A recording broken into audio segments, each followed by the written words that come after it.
23 თებერვალს გერმანიის ვადამდელ არჩევნებში ულტრამემარჯვენე ალტერნატივა გერმანიისთვის პარტიის ისტორიაში ყველაზე მაღალ შედეგს მიიღებს. ასეთი მოლოდინი აქვთ ექსპერტებს და ამას მოწმობს წინა საარჩევნო გამოკითხვებიც, რომელთა თანახმადაც პარტიას გერმანელი ამოფრშევლის მეხუთედი უჭერს მხარს. მიუხედავად იმისა, რომ ულტრამემარჯვენე ჯგუფის ძალაუფლებაში მოსვლის შანსები კვლავ მინიმალურია, მისი გავლენის უგულებელყოფა განსაკუთრებით საიმიგრაციო პოლიტიკის კუთხით მემარცხენე და ცენტრისტი პოლიტიკოსებისთვის სულ უფრო რთულდება.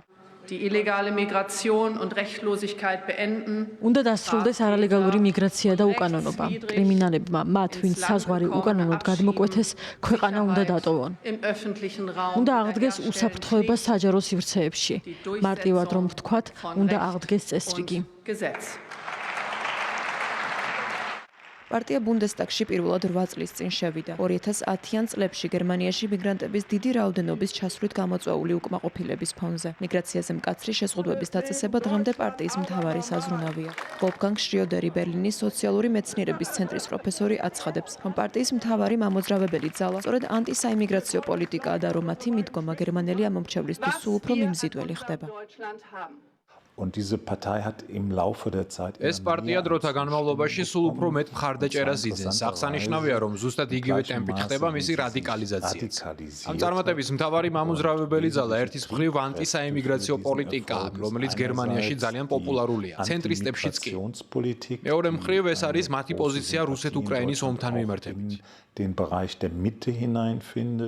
წლების განმავლობაში ალტერნატივა გერმანიისთვის უფრო რადიკალური ხდებოდა, თუმცა მთავარი გარდატეხა ყოფილი კანცლერის ანგელა მერკელის მიერ 2015 წელს მიღებულ გადაწყვეტილებას მოჰყვა, როდესაც ქვეყანაში მიგრანტების უპრეცედენტო რაოდენობა დაუშვა. მომდევნო არჩევნებში ულტრამემარჯვენე პარტიამ ხმების 12.6% მოიპოვა და პირველად დაიკავა საკუთარი ადგილი ბუნდესტაგში. 2021 წელს ალტერნატივა გერმანიისთვის პარლამენტში შემცირებული მხარდაჭერით ხმების 10.3%-ით მოხვდა, თუმცა მას შემდეგ რაც კანცლერი ოლაფ შოლცის სამპარტიული კოალიციაში და უთანხმოების ფონზე ჩამოიშალა, პარტიამ ძალები ხელახლა მოიკრება და 2025 წლის საარჩევნო რბოლას განახლებული ნდობით და გამკაცრებული ტონით უერთდება.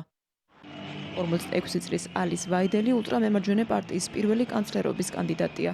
კამპანიის ფარგლებში იგი ხშირად საუბრობს რეემიგრაციაზე და არალეგალური მიგრანტების მასობრივ დეპორტაციას ითხოვს.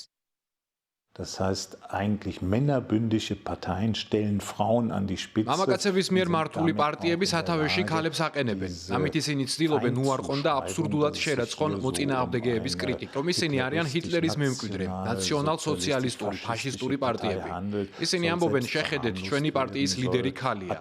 ეს ქალი ლესბოსურ ურთიერთობაშია, შვეიცარიაში ცხოვრობს, ნამდვილი კოსმოპოლიტია.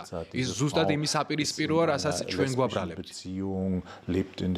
ვაიდელი ძალიან მნიშვნელოვან როლს თამაშობს პარტიისთვის. მსგავსი სურათია ევროპის სხვა ულტრამემარჯვენე ძალებშიც, თუნდაც მელონის ან ლეპენის შემთხვევაში.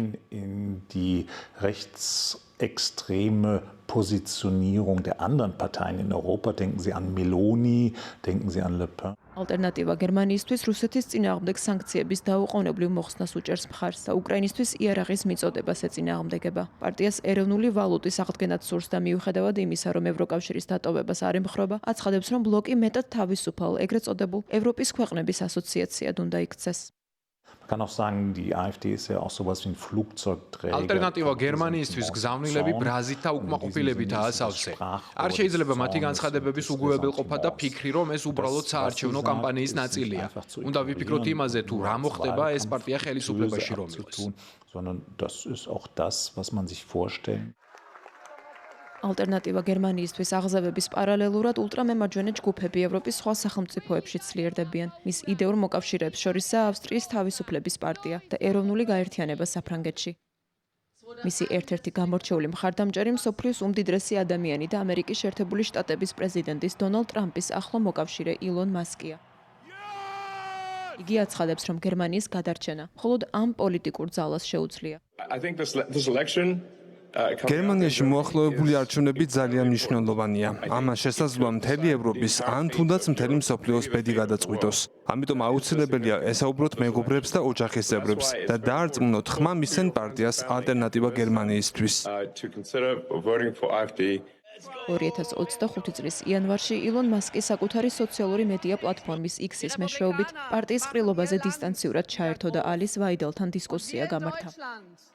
ამავე ყრილობაზე პარტიის ლიდერმა დადო პირობა, რომ გერმანიას კვლავ დიდებულს გახდის.